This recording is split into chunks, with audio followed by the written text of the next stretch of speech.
এখন বাজে প্রায় রাত্রি 9:30। ডিনার তো অনেকক্ষণ আগে আমাদের হয়ে গেছে, প্রায় 8টার সময়। তারপরে একটু হাঁটাহাঁটি করেছি, করে ভাবলাম কি করব, কোনো কাজ নেই। আর আজকে বাইরে এত সুন্দর হাওয়া দিচ্ছে, দারুণ হাওয়া দিচ্ছে। এখন প্রায় রোজই একটু একটু করে হাওয়াটা দেয়, আজকে বেশ ভালো হাওয়া দিচ্ছে। তো আমি এখন বসে আছি এই জানলার সামনে। এই জানলা যদিও খুব একটা খোলা হয় না বা বসিও না, যেহেতু উল্টো দিকে ফ্ল্যাট রয়েছে। তো ভাবলাম আজকে একটু বসি, যেহেতু ওইদিকে পর্দা দেওয়া আছে ফ্ল্যাটে, তো ভাবলাম যে তাহলে একটু বসা যেতেই পারে।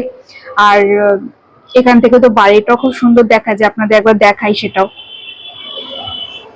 এখান থেকে বাইরেটা বেশ ভালোই দেখা যায়, তাই লোকজনও দেখা যাচ্ছে। তাই ভাবলাম একটু বসি, আপনার সাথে একটু কথা বলি। কথা বলার পর আমি হয়তো চলে যাব, বেশিক্ষণ বসবো না।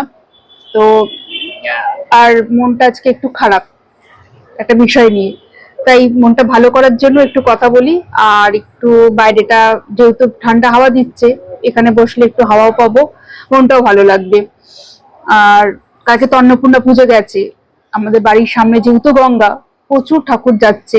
বাইরেটা হয়তো ব্যালকনি থেকে দাঁড়াতে পারতাম, কথা বলতে পারতাম, কিন্তু সেখানে আওয়াজটাও বেশি আসছে, এখানে আওয়াজটা একটু কম। তাই এখানেই বসলাম। আর এই তো রাতে তো ডিনার আমাদের আজকে ভাতই হয়েছে, ভাতই খাচ্ছি কয়েকটা দিন ধরে। আপনাদের রাতে কি কি খাবার হলো, রাতে কি কি খেলেন, অবশ্যই জানাবেন কিন্তু।